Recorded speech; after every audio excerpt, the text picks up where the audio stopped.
Hello and welcome back. My name's Andrew Keeping, and today I'm going to be asking the question, is music in our schools safe? And what of the next generation of musicians?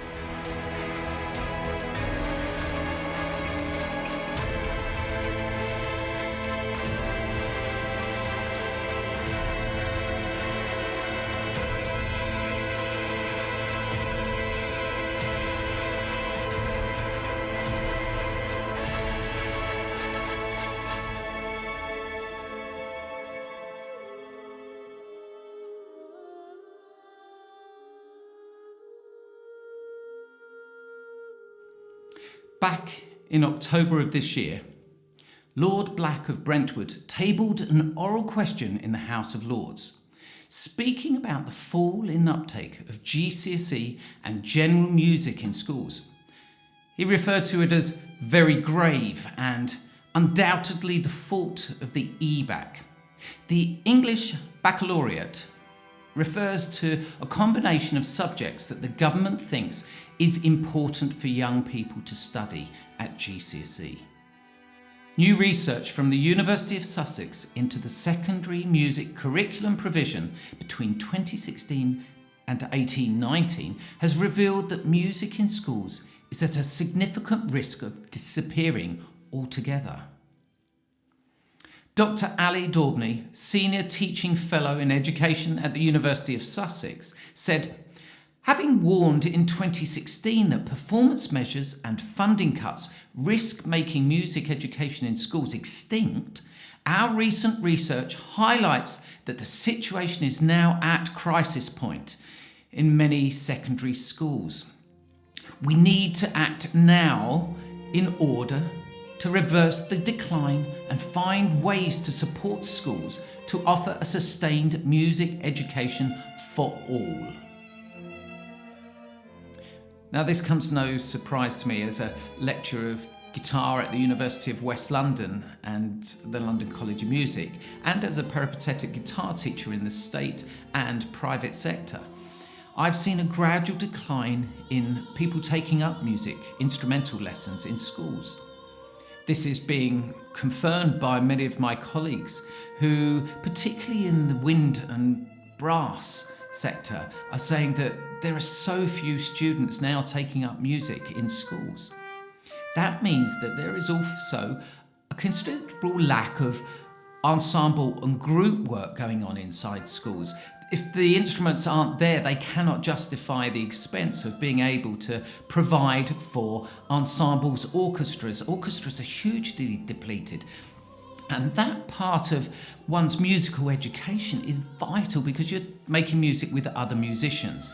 That's what inspires you. You have somebody to aspire to. If you haven't got that in schools, where are they going to see the music being performed? And therefore, at the grassroots level, they will then want to take up that instrument themselves. This is why we have to provide in the schools at the moment, in order to try and bring in and drum up some interest, we're going out doing talks on our particular instruments to be able to try and draw up some sort of business and interest in the instruments that we teach. During this period of austerity, I understand that there will be budget cuts. I understand that organisations and local authorities are having to cut back. And of course, music is going to be one of the first to be hit hard. But this has been going on now for some time. Even in the private sector, we're seeing a push for academic excellence. And because music isn't regarded as an important subject by the government, then it's not going to be seen as an important subject by governors of schools. When I was younger, I took up a second study, trumpet. And I had the great privilege of playing alongside other musicians in groups like brass ensembles, brass bands, wind bands, orchestras. And this experience was invaluable. I was very fortunate. I lived in Harrow, and North London, in Harrow at the time, we're not talking the top of the hill, Harrow School, the public school, we're talking the Harrow School for Young Musicians. That it's now called the Harrow Young Musicians. It was a group that was funded by Harrow Local Authority, and it allowed all the musicians in the schools around the Harrow area to be able to come together on a Saturday morning.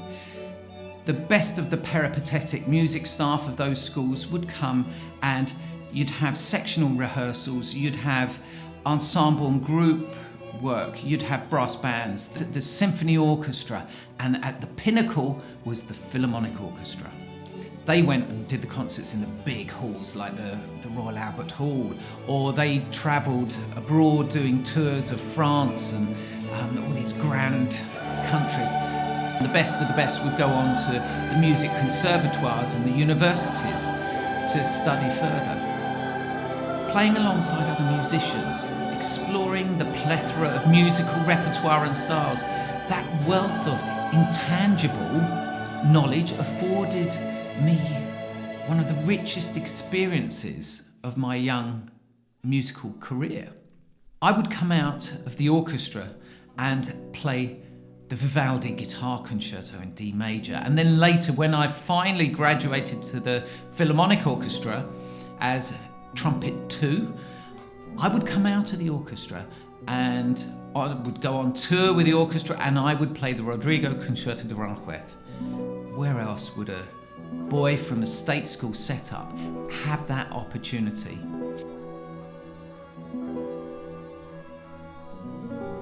One of the saddest things I heard was that in 2015, Harrow Borough Council cancelled the budget to fund the Harrow Young Musicians. Criminal. That has lost the opportunity for so many musicians. So many musicians have gone through there. And even if you're not going to become a musician, the experience, I know people that were with me at the Harrow Young Musicians that have gone on and still playing brass bands. They've set up, there are professionals in other areas of life, but their love and their passion of music is undiminished. That's got to be worth something.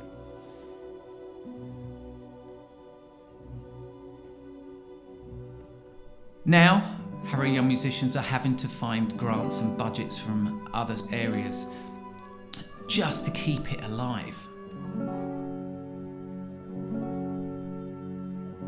I was from a poor state school background in North London, for crying out loud. They knocked the school down the year I left, which says an awful lot about my education. But I had a really good private teacher. I had studied guitar from the age of 6, and I just went to a local guitar teacher. My parents knew nothing about music in the terms of what would be the best teacher to go to.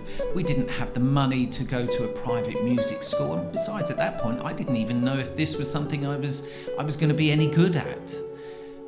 But after the first couple of years, I realised that actually this was something that I was passionate about.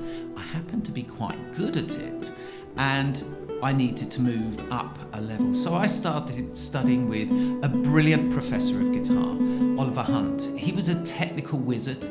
He was a composer as well, so he had a very broad understanding of music and wanted to strip my technique apart and rebuild it in a way that it would allow me to do exactly what I wanted to do and be able to express my musicality to the best of my ability. That was what I needed to do. And those crucial years in one's musical development, from the ages of 13 to 18, that was when I really needed to get to grips with my technique. Of course, this wasn't cheap, and sacrifices in my family life had to be made in the pursuit of my dream. I'm eternally grateful to my parents for giving me this opportunity, and also to the sacrifices my brother and sister had to make as well. Of course, the school I went to, I had to keep it a secret. At that time, as a classical guitarist, I would have been mocked for that. However, It was my secret, and it was outside of school that I got my real education. I studied with Oliver Hunt, and he was the person really that helped me get where I needed to go. I auditioned for the Royal Academy of Music, and somebody from my state background really shouldn't have got one of the 3 places at the Royal Academy of Music, but I did. I was lucky, and that was the chance that I needed. Later in my professional life, I've been sitting on boards for the Incorporated Society of Musicians, the Performers and Composers Section Committee. Frequently, the subject rears its ugly head about music in primary and secondary education, and the decline in numbers taking up instrumental music in schools, and also the decline of timetabling, orchestras, choirs, groups, any musical activity.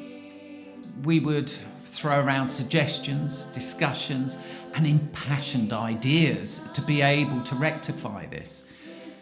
But time and time again, they would fall on deaf ears. Will it again now? Are we fighting a losing battle?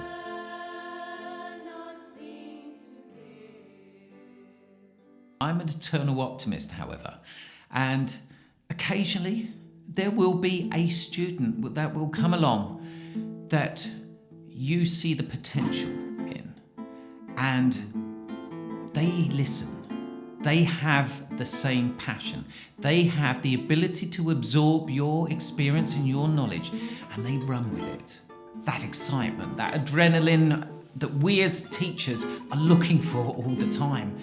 All of a sudden you get one, and you nurture that talent, you feed that talent, and then they absorb it, they flourish, they blossom into a fully fledged musician in their own right. I grant you, that is rare.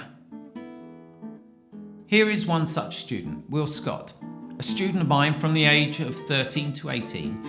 Will recently graduated from the Royal College of Music with a first-class honours degree. He has since gone on to be invited into the IGF Young Artists platform. This is a very prestigious invitation. It gives young guitarists the opportunity to perform up and down the country. It gives them the chance to perform world premiere performances of works that have been commissioned by the IGF.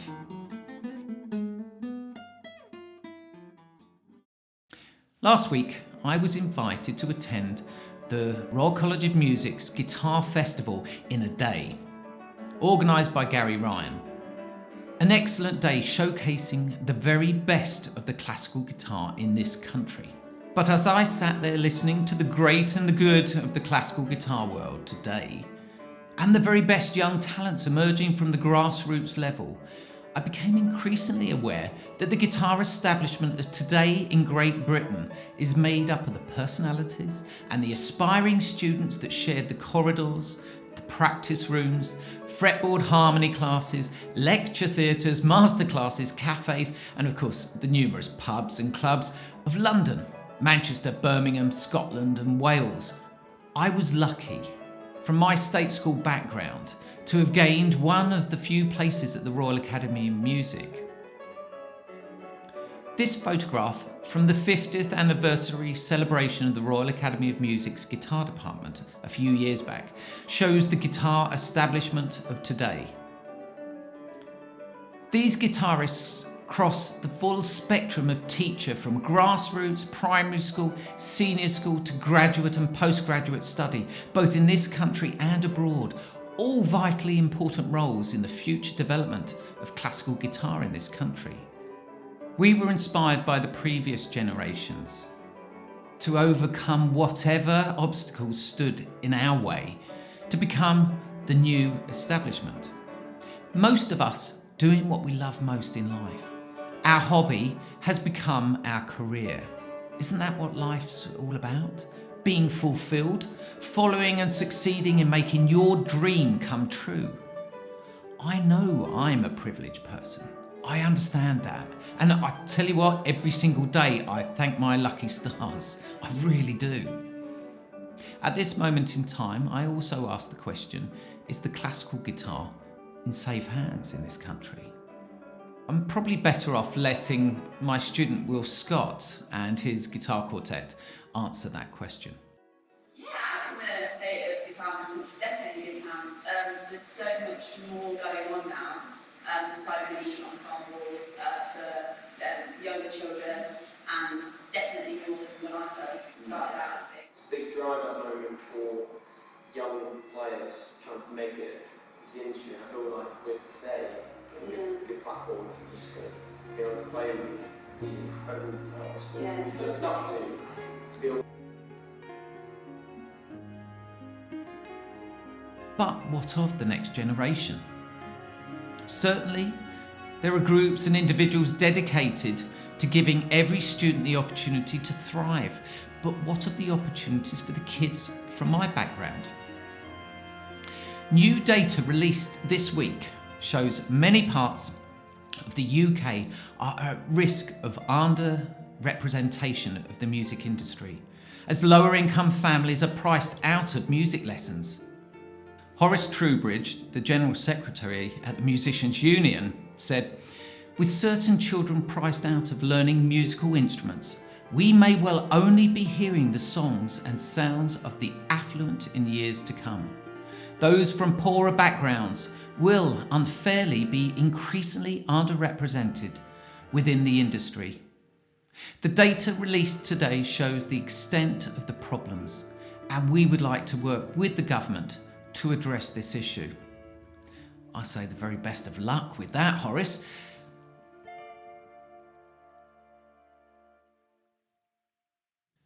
I was inspired by listening at the age of 5 to the great guitarist Andrea Segovia performing at Brent Town Hall. I was 5.5 and I fell in love with the sound of a wooden box with strings attached. It was as simple as that. I did what nearly every kid does. I pestered my parents to buy me a proper guitar. They did what every parent chooses to do, and that was try and fob me off with plastic models, but I wasn't having it. I wanted a proper wooden guitar. So they promised me on my 6th birthday I could start having guitar lessons, but I had to practice. That was the deal. I had to practice. Surely giving every student the opportunity to aspire to making a career out of something that they love, but giving them the opportunity to at least find that niche in the first place at primary and secondary school education, giving them a chance to pick up an instrument and go, whoa, I love this. Is that not what it's all about? Surely we should be aspiring to that as a country. We were the envy of the world at one time for the standard of musician that was being produced. Let us not forget that. I'll leave you with that thought. Thanks, and I'll see you again.